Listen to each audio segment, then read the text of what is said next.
This. This is my logo for my company. This is a glass diamond. It is not real.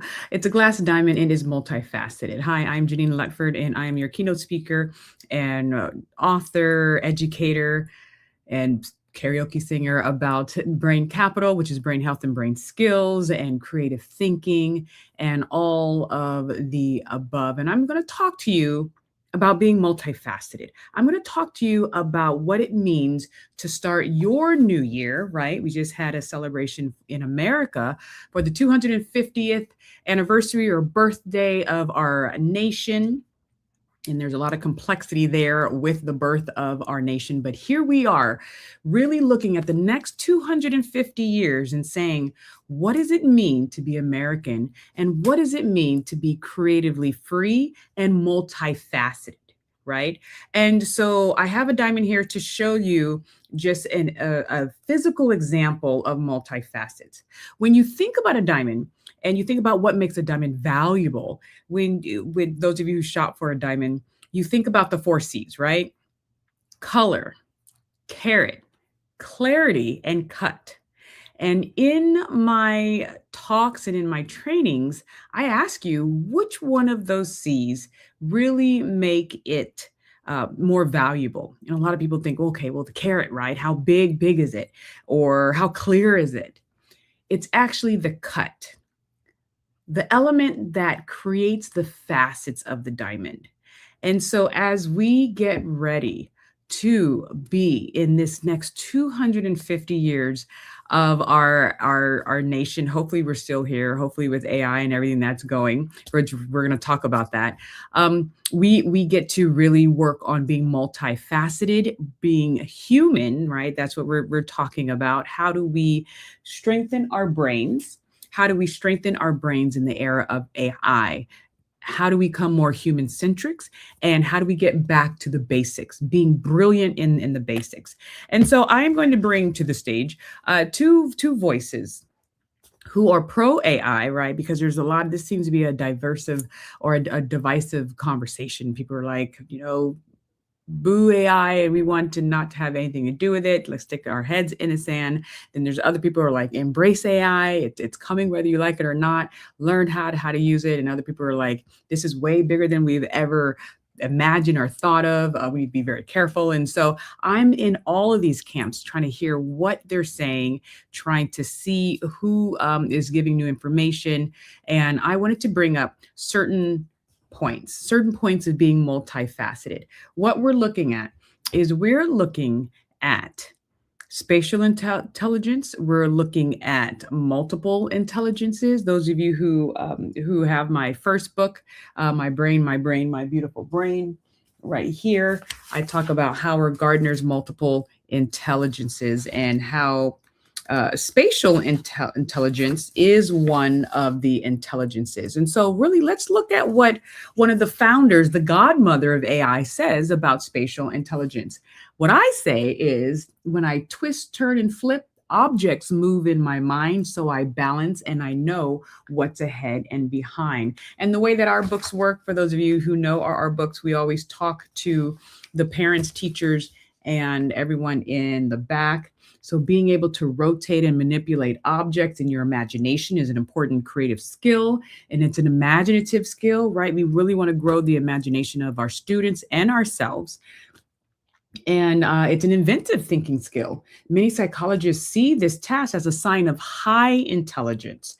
One way to strengthen a skill is to give people, kids, and yourself the opportunity to build things with their hands and to rotate concrete objects. That's why we do a lot of Lego play in my corporate trainings, but also I teach teachers how to bring it into their classroom as well. What are some spatial things that you can do with Legos, with Play-Doh, with pipe cleaners, but also with your body as well?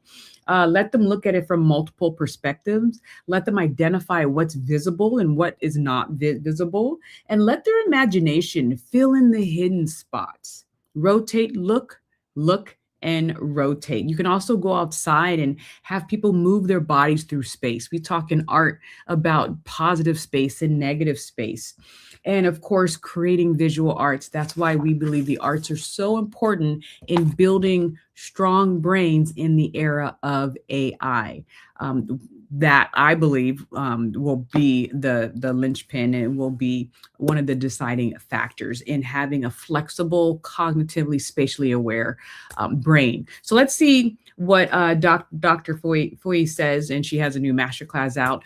She is the godmother of AI. Let's see what she says about spatial intelligence. AI is such a powerful tool to help them solicit their express their creativity instead of to replace it. Totally. Do you feel AI can never be very smart until it figures out spatial intelligence?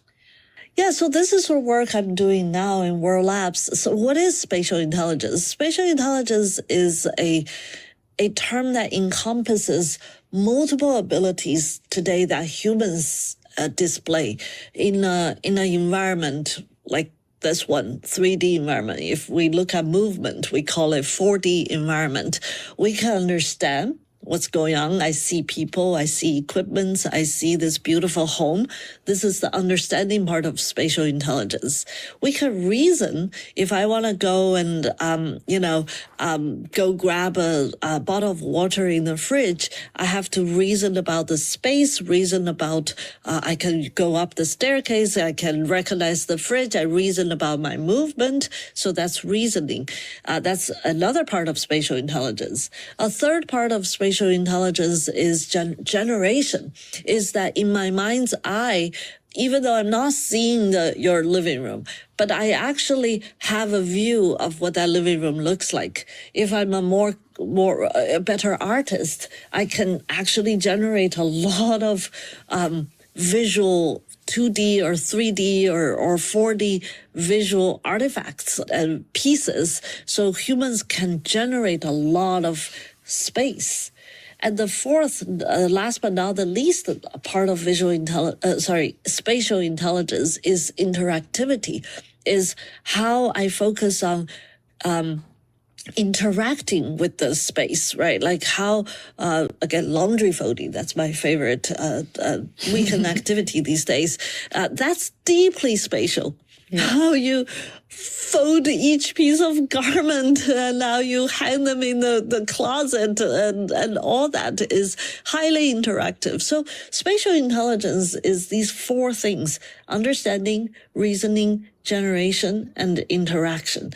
And we are working on that. We have made tremendous progress. I'm saying collective we.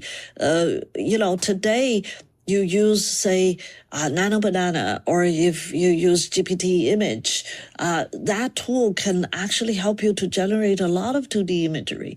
It can actually explain to you what unknown flower is in your garden. That understanding is quite advanced. It can help you to reason. Now we can actually draw figures in AI tools. The generation part right now, the more mature products on the 2D side. What World Labs is doing is on the 3D side. 3D is so fundamental for robotic interaction, for truly controllable creativity, such as design, architecture, game development, VFX. So that's the piece we are working on. Is it separate from? All right, that's the piece we are working on, and that's what I wanted to bring to you. She is one of the top voices in AI. She's been in AI for over 30 years, so she's seen the evolution of it. And for her to talk about spatial intelligence, and we talk about it in here, and why our brains need to develop spatial intelligence within the basic foundation, right? From day one, even inside the womb, the mother can kind of develop spatial intelligence just through movement and dancing and rhythmic intelligence, stuff like that. And so the other aspect I wanted to bring to you was just multiple intelligences. What does it look like to have dimension of intelligences? And so this is a speaker. He is the former chief at Salesforce. He's the former chief scientist of Force, Richard Socher, and he will talk about the multiple intelligence, why we have to be dynamic. And I'm saying why we have to be dynamic in multiple areas. It's not really the one who just focuses on one type of thinking, but you have multiple types of thinking for increased flexibility, increased diversity of thought, diversity of information and experiences in order for the brain to connect and reconnect and associate in order to have more creative and diverse ideas. So here he is. For instance, is in Charles. Which dimension is the main bottleneck now? Oh boy, there are actually some dimensions that no one has even started really working on. They're not necessary conditions to intelligence. And so when you multiply it along all of these dimensions, you get this very large volume, and that is what true intelligence is. And then you can actually be super intelligent along different dimensions of it. So AI is already super intelligent when it comes to creating proteins. No human has read all the billions of proteins and then be like, oh yeah, I think A is a good amino acid to come next. We can't do that, right? AI is already better and super intelligent along these various small dimensions, like playing Go or chess or translating 100 different languages. No human can do that, right? Yeah. But one model can. But what we often refer to superintelligence is, as you have multiple of these dimensions, be much beyond not just what a single human can do, but what all of humanity can do. And that's what we think about superintelligence, is essentially having superseded humanity across many different dimensions of intelligence that are relevant to our lives. Which dimension is the main bottleneck now? Oh boy, there are actually some dimensions that no one has even started really working on. I'll give you an example. One is one space of intelligence, I think, is metacognition, sort of thinking about thought itself, thinking about what do you want and why do you even want it, right? So in AI, we often define an objective function, like be really good at predicting the next word on this corpus of internet text, or be really good at solving these 1,000 math problems. And then the AI gets really, really spiky and very good in those directions. But it never questions whether that's the right objective.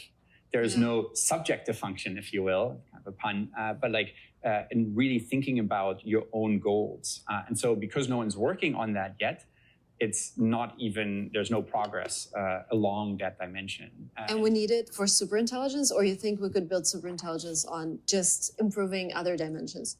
Yeah, I think reasonable superintelligence is likely focused to a large degree on mathematical and sort of logical reasoning plus language. And those actually meet very well in code, right? So coding, for instance, is an incredibly powerful thing. And coding is also a great example of a domain that you can verify or simulate. And every domain we can verify or simulate, AI will get superhuman in the next few years. This is no doubt. Math is a great example, right? You can say, these are my axioms, and this is the thing I want to prove. And then the AI can try billions and billions of things to get from this to this. Similarly, in Go or chess, right? The AI can simulate and verify, did I win this game or not, and play billions and billions of games. So of course it's going to get better than humans at it.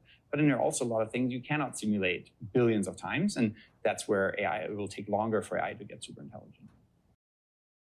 Right. So there are things that you can't simulate billions of times. And he said it'll take AI a longer time to get over control of that, right? Or just to dominate that area. And so that's once again why we advocate for the arts with Lyrics and Leadership Institute for Brain Health, but also for my other groups and organizations as well. Yes, AI can make music. Yes, the AI can do visuals and art. But for you to go through the process of you creating poetry, music, the art, theater, improvisation, being on the stage in real time and creating that art, that is the work. That is the work that will help with what he talked about, which is metacognition, being able to think about your thinking and also shifting perspective, right? Those are the skills that we are looking for in this human-centric process. And so in order to really support that with our students, but also with reskilling adults, looking at emotional intelligence, self-awareness, temporal awareness, situational awareness. The arts are the way to go. And so I just wanted to bring that to you as you start your new year, right? The American New Year. Whenever someone has a birthday, I always say, I don't say happy birthday, I say happy new year, right? Because this is a new year for you. Well, this is a new year for our nation, being July 5th. The second half of 250 years. Hopefully we get there with all this AI talk. And just wanted to remind you to go out there, be curious, do something new, metacognate, think about your thinking, and be aware of the information that's presented to you from AI. Think about that thinking, right? Think about your thinking, metacognition. Think about AI's thinking. Do I agree with this? Where are its sources? What is it trying to persuade me to connect to? And all of the 5 W's and the 1 H, right? And make sure you double check the information. I have to remind myself that all the time, and don't get caught up in sycophancy, which is it just praising you all the time. It does that to me all the time. I have to remember, keep moving forward, double check everything, and make sure you are in the creative driver's seat. Happy New Year to our nation. Happy creative thinking to you, and be a diamond, be multifaceted, multi-intelligence, and work on your spatial thinking as well. We will see you.